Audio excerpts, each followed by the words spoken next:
There we go. All right, let's get into it. So here's Arachnids, 138 BPM. The idea with this song all stemmed from this little drum loop here. Micro drum loop, I've named it after Microtonic. Check this out. We've got just so much going on with this. I mean, yeah, look at that. The heck is going on there, you know? It's an insane amount of automation. Yeah, and it's all... Some of it's jammed in, like some of it I've mapped a few things and I've been messing around. Most of it's just done with the mouse. I've just listened over and over and over again and decided every single one of these lines needs to go there. So it's a big old project. Lots of work went into it. But yeah, what I like about it is it actually stemmed from something very simple. If you take off all the fancy plugins and you take off all the automation, the beat's actually, you know, kind of just like a nice little chugging two-step thing. And it all came from this. I've actually managed to find the patch and the original thing that I used. So this is it, Microtonic Sonic Charge. Shout out to DJ Boring. DJ Boring actually showed me this. We had a session together last year, maybe 2 years ago now, and he was just messing around with this. I don't really ever use many sort of sequence drum machines. You guys know I like to draw every single note in by MIDI, and you know, I like to make randomness happen with like real life synths. Like if I'm gonna go for like a random jam, I'd rather like get on some knobs. So I don't really use these VST sequence drum machines very much. But what I like about this one is this knob here, this morph knob. It's really cool because they've sort of mapped it to every knob on the whole plugin. And as you can see, every knob just moves a little bit when you do this. And you can adjust exactly how much and which ones do and don't move. But yeah, if I just solo this and play this, you're going to see where it all came from.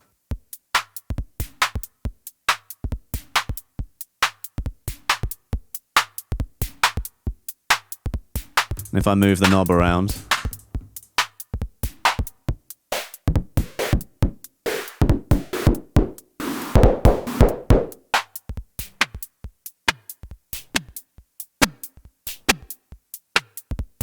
and each of these cells here are the different sounds. Oh, you've got like your kick. I didn't use that. This like weird hissy thing. Nothing. What's that, a tom? So yeah, and then, you know, it's all just a noise oscillator or a sine wave oscillator. It's just, you know, it's a synth basically. It's a synth generating all these sounds. But yeah, I just love this thing because it moves every single one of each of the sounds knob at once, and you get these wicked little variations that it kind of gives you that modular analog vibe that you can just jam around with very easily with one slider. So I've started from a preset here, Drum Force A or something. And then I've tweaked it. So, you know, you've got your step sequencer down here and you can do multiple sequences. So you might hear, that's the main one, right? And then you've got, that's kind of the B section that happens just before the drop.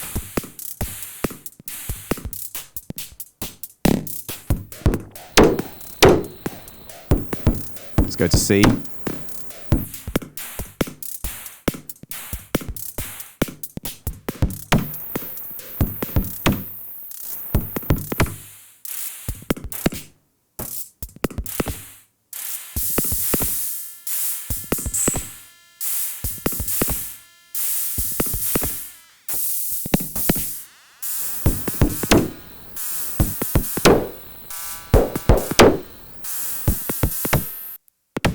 See, I'm already having fun and I'm already starting basically a new song in my mind there. So yeah, cool little plug. Really glad I found it. I've used it on a few tunes since as well.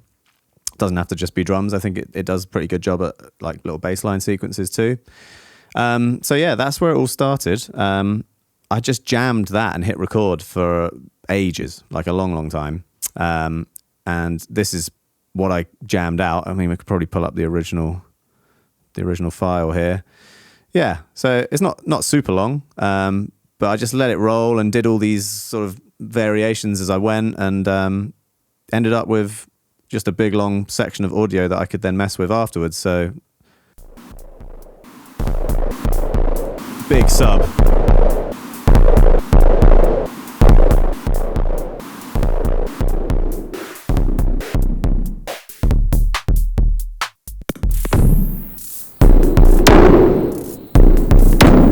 Yeah, there you go, all that sort of thing. So that's all in there, and I've just basically done a big old structuring job of the bits I did like, the bits I didn't like, looped a lot of it. Someone says, holy rumble. I agree. I couldn't work out how to pitch the kick around how I wanted to, so I kind of just left all of that in there and rolled it off, and I redid the kick in a separate channel up here. So you're going to kind of see how the kick and a bass note all sort of gets layered up with those drums to create the final thing. And then it's all run through just so many effects. You've got shaper box, you've got a ton of decapitator distortion stuff going on, you've got bit crushing, you've got delay, reverb, you've got ring shifting, you've got tremolo, you've got this Effectrix thing. It's basically an experiment of how far can I run these drums through oblivion until they're completely destroyed. So yeah, if I just press play on the old, this build up here is the most crazy programming moment of the lot. So what's that? I'm hearing a beep. Where's this coming from? Is that the microtonic? Did I leave it on? Oh, it's the Effectrix. I have a lot of problems with that plugin. It's really good, but if you don't mute it every time you're not using it, it gives you some craziness. Okay, that's the beep gone. So yeah, here's the drop with. See, it's still going mad. Oh, it's because where the mouse is. Yeah.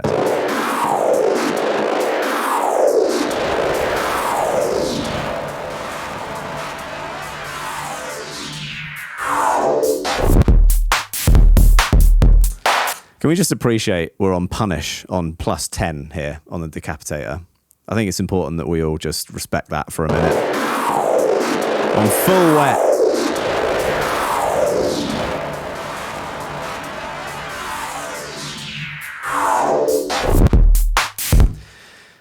Mate, see, that's all it is. End of stream. Run it through decapitator at full blast, and your tune will be great.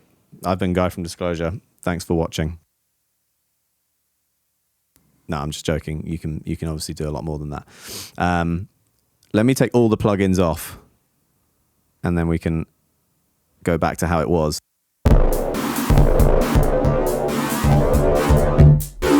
Okay, Effectrix, it's still on. I can't control Effectrix. There we go. So yeah, some of it's like you got to try and decipher, are we hearing the audio being messed around with, or are we hearing an effect? So like I've got a little reverse kick in there, you know,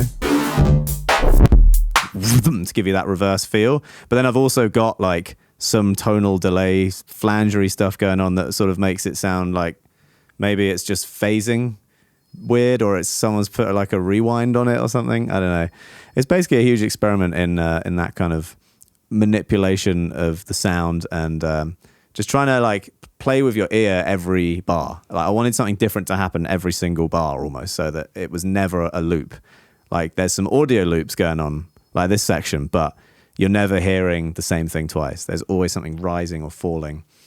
So first thing I did was I put Soothe on there because it was pretty damn leery in the hi-hat department. The top end is, it's pretty, let's just go to a normal bit. Let's just go to like the bog standard where it starts looping. Is that here? Yeah, let's go here. So we're taking away just those kind of like 2K weird little like noises. Didn't need those. A lot of EQ going on here. Let me just make that smaller. It's big, isn't it? Yeah, a lot of dynamic EQ to try and control everything, because there's a lot of lows and a lot of highs, and even the mids are pretty attacky and aggressive. And you know, because I did all this in like one take, the drum machine file, you know, the audio is just there, like I've committed. And there's good reasons for that, and there's bad reasons. Like when you commit to something like that, I do think it helps with creativity. You just move on and you just get on with the next thing. But then you do have problems that sometimes you can't solve without using EQ or compression or whatever, you know, whereas otherwise you could have gone back and just slightly tweaked the hi-hat if you needed to. I just went for it and had a good time on this drum machine thing. So I had to go back and do some adjusting. So much rumble down there. Just backing that off a bit. We've got a resonance here that I wasn't keen on. Just a bit of the kick. This is just like... just doing like the claps, basically, and just... it's more acting like a compressor, that. I just wanted it to bring the level of the general claps down. What's really cool though about this drum machine is I've noticed it either spits out entirely mono or completely sides. There's no like sort of spectral stuff going on in between. So when you put like a mid-side EQ on it, you basically end up almost like with the stems. Like, so if I solo this, which is just the sides, right? It's just everything fully stereo. There's no kick or snare at all because they're completely mono. So it's quite cool because you end up with...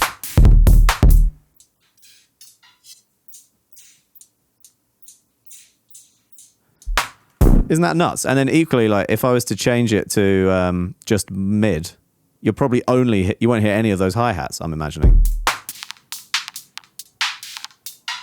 Oh yeah, they're kind of in there.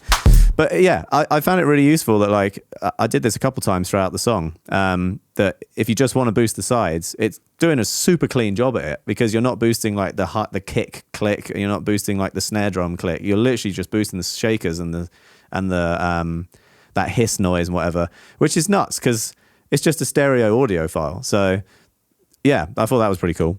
I haven't seen that before. Like, just sounds like the stems. And then I got a load of dynamic EQ on the highs because that top end is pretty leery. So that's just a bit of control going on. Then I'm going into Shaper Box. Let me just mute that and put that there.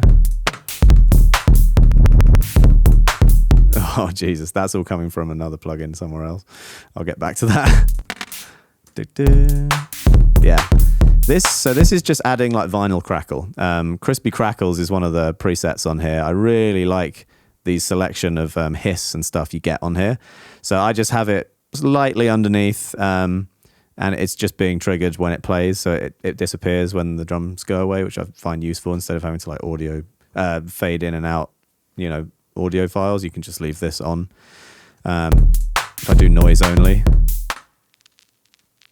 it's basically just doing that. Just adding that little burial, you know, crispy crackles. Got to have that in there. Next is Decapitator. This is just doing so much automation. It's not really ever on one setting and just adding any kind of flavor. It's just completely destroying the drums or completely muted. So, you know, I've done a lot of automation here. See that yellow one there? That's probably the mix. Is that? Yeah, Decapitator mix. And then I've got probably drive. Yeah, overdrive happening as well. I'm just messing with those for the build-ups mostly. I noticed the more I crunched it, the more sort of... I mean, this is normal with saturation, but it would glue it all together. But I didn't want to do this in a tasteful way. I wanted to like really wreck the drums. It was like a sort of A-B idea of like, if I can get these beautiful vocals to soar over the top and crunch the drums to death underneath them and then like swap places, that was kind of the idea behind it. I should say as well, the reason it's called Arachnids is because, well, two reasons. In the drums, that like hiss sound that sort of comes and goes now and again. Let me just unmute the original. Like, was it this one? Yeah, that. I don't know what it is about that sound. But to me, like, it just sounds exactly like a spider hissing, like going, like, or Spider-Man's like web going, that thing. I don't know why, but that's what came to mind. And when I was making this tune, which was in this room, this is my little studio at home, there was a shitload of spiders in here that day. The house I'm in is like pretty prone to like daddy long legs and those kind of spiders, and there was just tons. So just named it after them. That's why it's called Arachnids. Back to these drums. So yeah, as you can see, now we've backed right off the decapitator. It's not doing much. I've got it on full blast purely to like wreck the sound during moments like that. So it comes and goes and does its little distorty thing. Then we got some H delay. This also, it sort of comes and goes, I think. Let me find the thing. Where are we? Yeah, out. Does it come and go?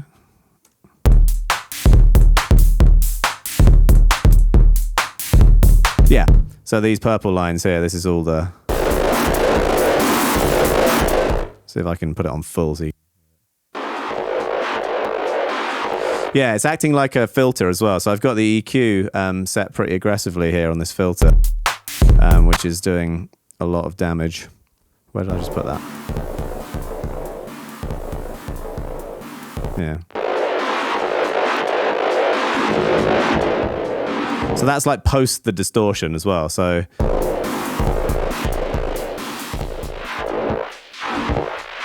I really like the filter in H delay. It's got like a grittiness and really like real distortion feel to it, especially if you put it on lo-fi. I haven't done that this time. I thought it was a bit too much. But also analog setting number 2, that gives it like a tape saturation vibe, but it annoyingly spits out hiss all the time. I wish they'd put a setting on it to disable the hiss and just have number 2 going, because yeah, I have to turn it off. But really good distortion into this sort of ping pong, super fast ping pong effect.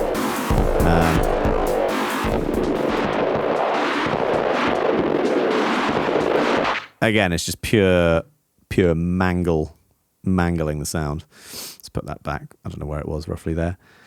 Then we've got more EQ, but this is just filtering. So this is like the main filter of the track that's bringing up all the... I'm treating this EQ like a DJ mixer. I always have like an EQ after a few effects that I'm imagining myself like on the filter knob just doing sweeps. So that's what this EQ is for. Some people like to use, filter plugins for that are a bit more gritty and have got a bit more distortion.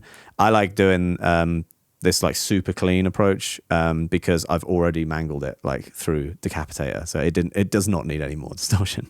Then we've got a little is this bit crusher or something?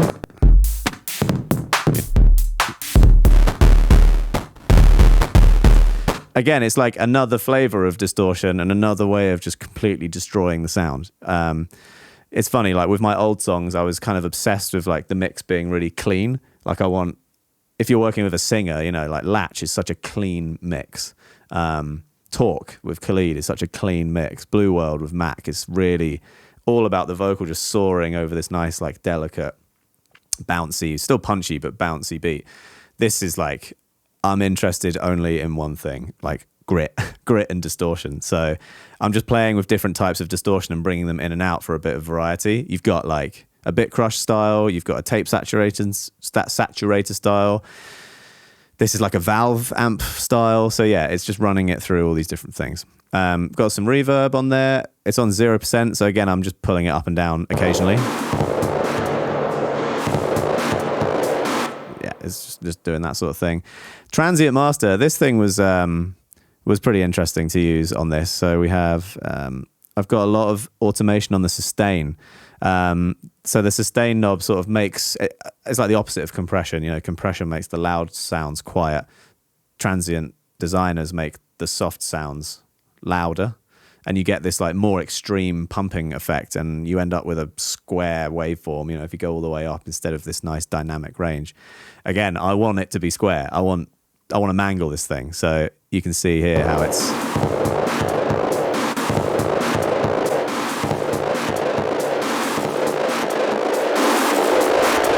It's just making all the shakers and all of that really, really loud. And I want it to get to that peak because this is the build-up of the whole track here. I want this to be the most intense, full moment we can possibly get, and then we get that release like right before the drop.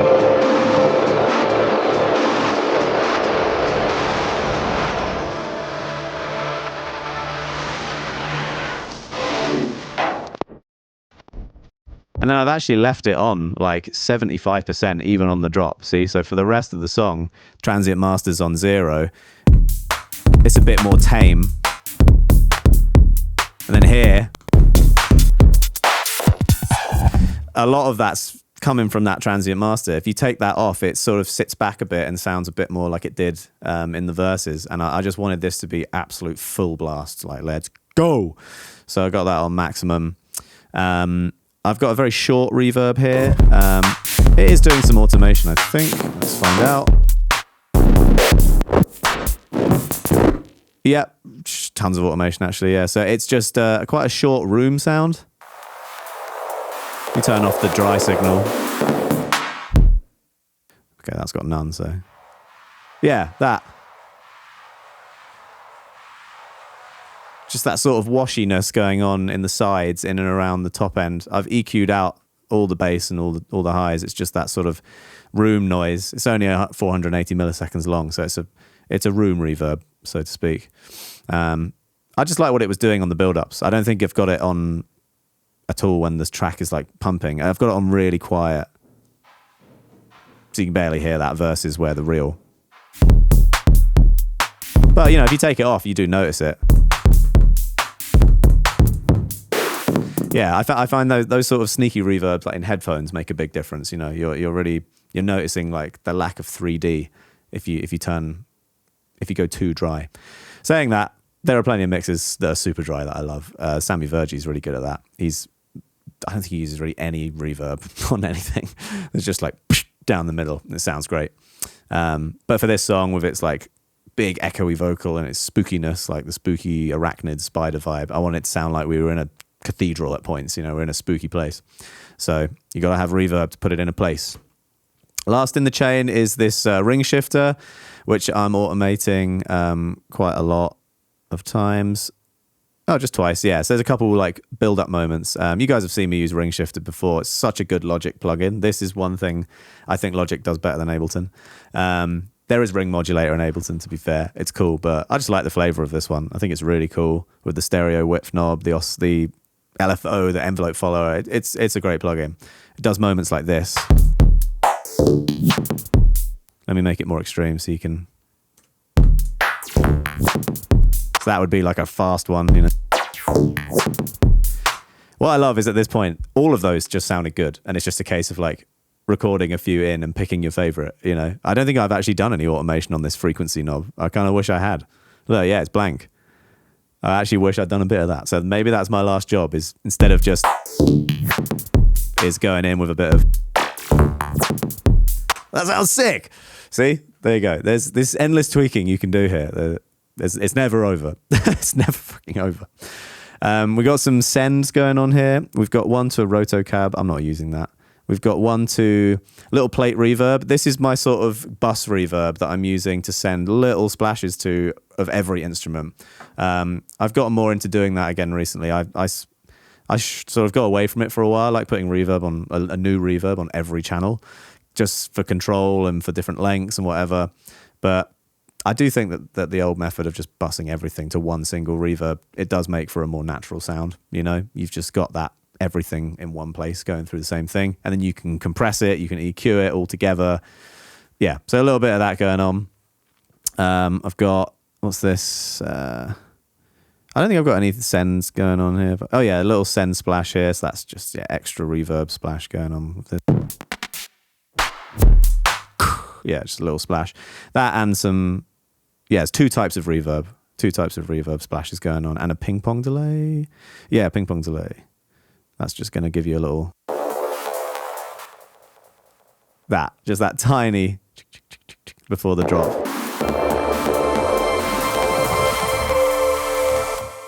It's just giving you that, it's almost acting like a splash cymbal. You know, I wanted like a whoosh, that kind of thing.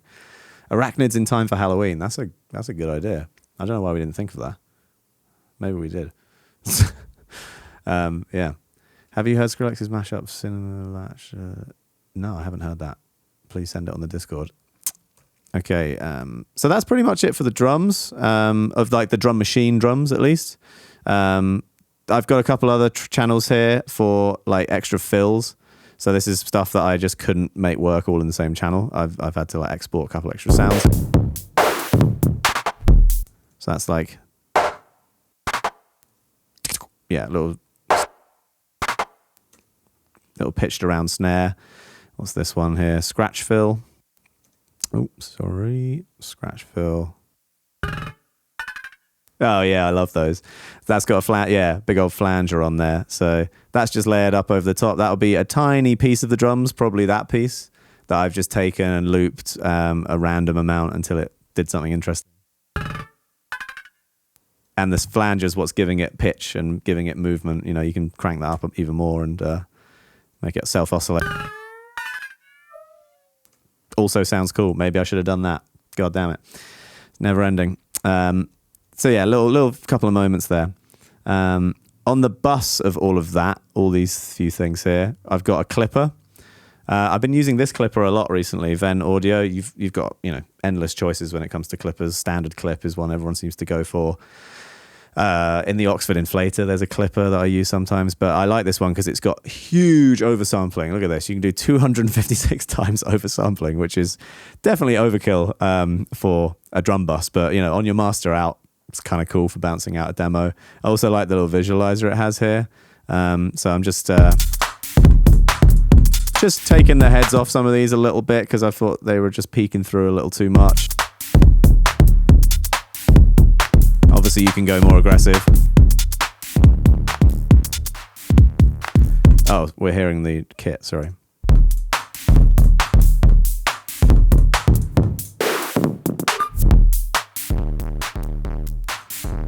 So that's obviously insane, but you can see what it's doing. I've just got it taking off.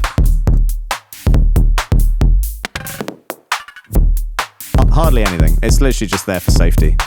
Yeah, look, half a dB. This is where it says here clipped. This is like what you're taking away. It's just half a dB of a dB. Yeah, so it's just giving it a little bit more headroom, giving it a little haircut on the way in. You could use a limiter, but again, for this tune, I'm all about the distortion, and clippers add like a nice. They add like a nice distortion to the sound. So I'm using that. You better be thrashing this out at Warehouse Project. I definitely will play this at Warehouse Project. I think that's almost where I made it for in my mind. Yeah, that's like one of my favorite places to play. Guy, what does all this look like to you? Was there ever a point in your composing journey you looked at foreign language? Yeah. When I first started doing all this was a foreign language. To be fair as well, if you're like a new producer and you're coming in to watch my stream and this is the first stream you're seeing, this is pretty high level. If you go back on the Twitch channel, there's some streams of me like making songs from scratch. They would probably be more appropriate for you because this is a finished track that's a super nerd out. So it probably does look like a different language. It is, but now I can understand it. So I'm speaking the language. Last thing to show you is I've got a little, what's that? That's just doing some sidechain compression on the lows. Just so the kick and the bass don't clash. I know that sounds weird because it sounds like the kick and the bass are all in there, but there's actually two other things going on. So that's the drum machine. That's the punchy kick, and then there's this. So it's weird, like, I think you could get away with probably not having that, and it would still sound fine.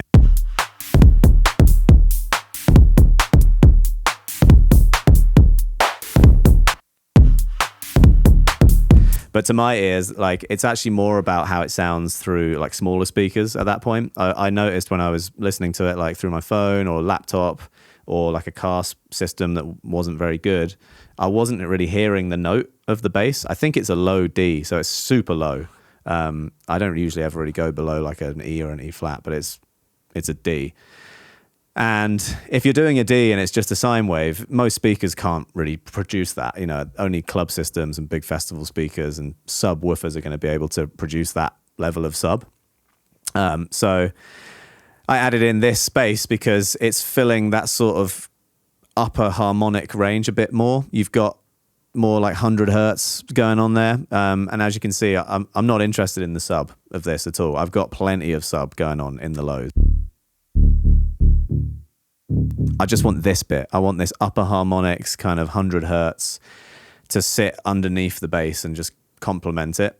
So it's rare that I'll put like a bass note in the drum bus. Like, you know, it's basically acting like a kick with a note. You know? Dum, dum, dum. And I'm just using good old classic Monarch for that. 2 octaves. So you're getting, you know, that's the octave up, and then other than that, I've just sort of got a little extra percussion going on down the bottom here, which is just it's just continuing to allow the drums to like rise up and keep building. So like this, mad distant drums come in on just the second half.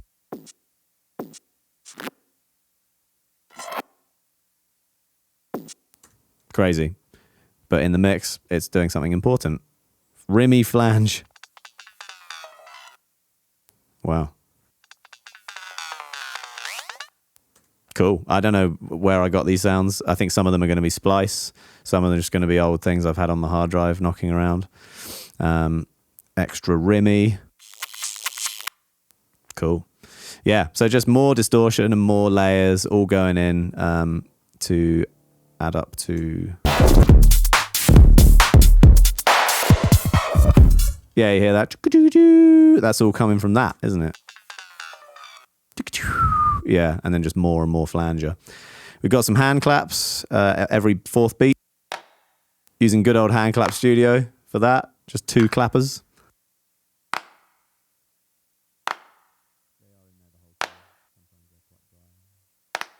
Yeah, they are in there the whole time. Sometimes they're quite dry. Hats, just a few extra hats at the end. Really like just down the middle, basic, plain old hats. Got a sample pack here called New York Hats. It's one of those. You do notice it when they're gone though. It adds that extra just chuck, chuck, chuck, chuck, chuck, chuck. That's without. With. What I like about those hats is they're like 2 or 3 milliseconds just slightly ahead of the beat. So when the kick hits, it goes like thup, thup, thup, thup, instead of just going it's going like thup, thup, thup. It just adds like extra smash.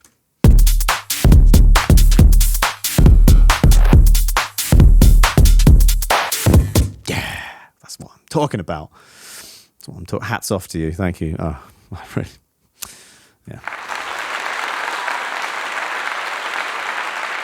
Oh no, I forgot to use this button. I was gonna do this before we did the drums. Maybe we can re-edit this in. I'm gonna re-edit this in. All right, what should we talk about next? Can you guess what we'll listen to next? That's right, it's the drums. That's right, it's the drums, yeah. I mean, the whole song is drums, really, so it's not that difficult to talk about them. Little ride cymbal here. That is just, I think, a little 909 ride. Oh, no. Ride arena. It's just going to be a battery preset, or a battery sample. Simple. That just sort of builds up underneath everything. Where are you? There. Just a bit of volume automation.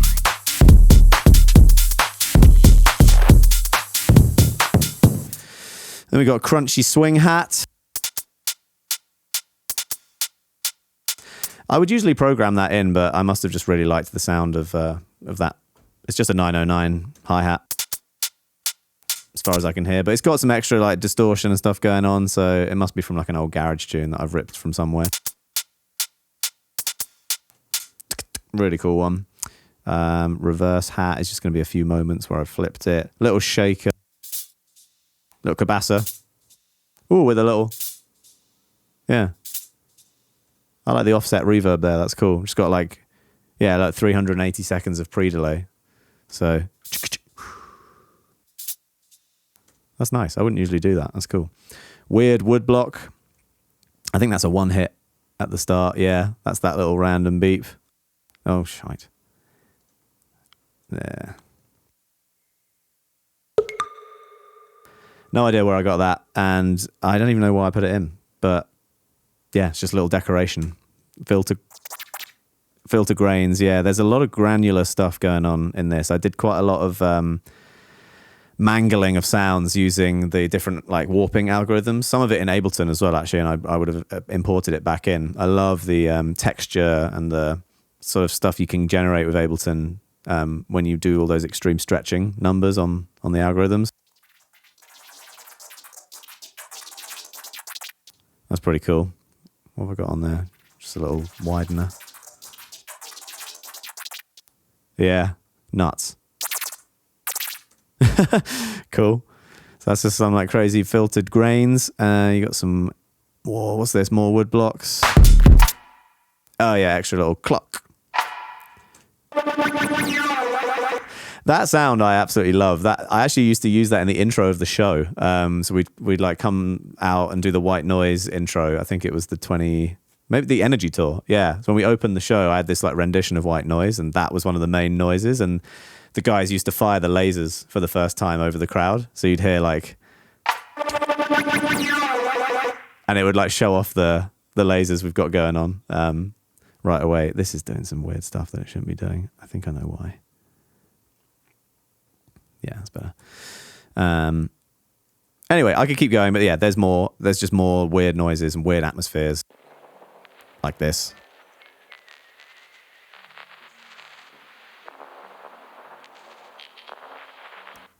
Super detailed. I'm probably going on too much about these drums, but I'm very proud of them. The programming is nuts. The choice of sounds is something I've never done before. I just feel like it's a cool evolution of my programming. Here's my drum bus to the side here. Not that different from what I used to use. You guys are still probably familiar. Going into a bit of compression there. It's pretty light, just a couple of dB. Then we're going into Saturn, which is on pretty heavy. That's a lot of distortion for a drum bus and a lot of dynamic EQ, dynamic pushing going on.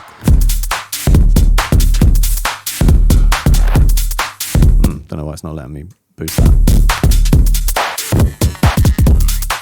I think because I've got automation on there, it's like, yeah, not letting me do it. But that's pretty slammed for a drum bus.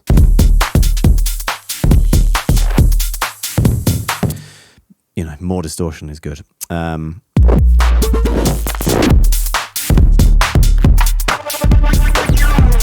just bypass all these and then turn them back on. You can see what it's really doing.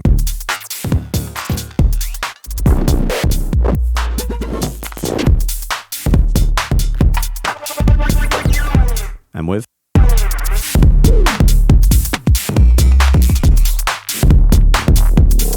that.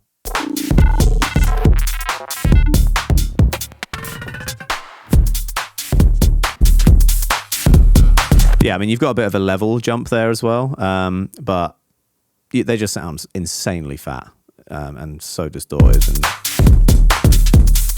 not even limiting. Like there's a limiter on there, but it's not even.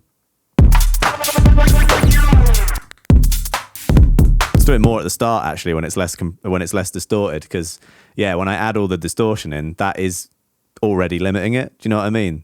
So when it sounds quieter, I'm actually limiting the peaks more than when it sounds louder. See, it's like what, 2 dB chopping off, but then when we get to here, it sounds way louder and way more full, but we're actually not limiting anything.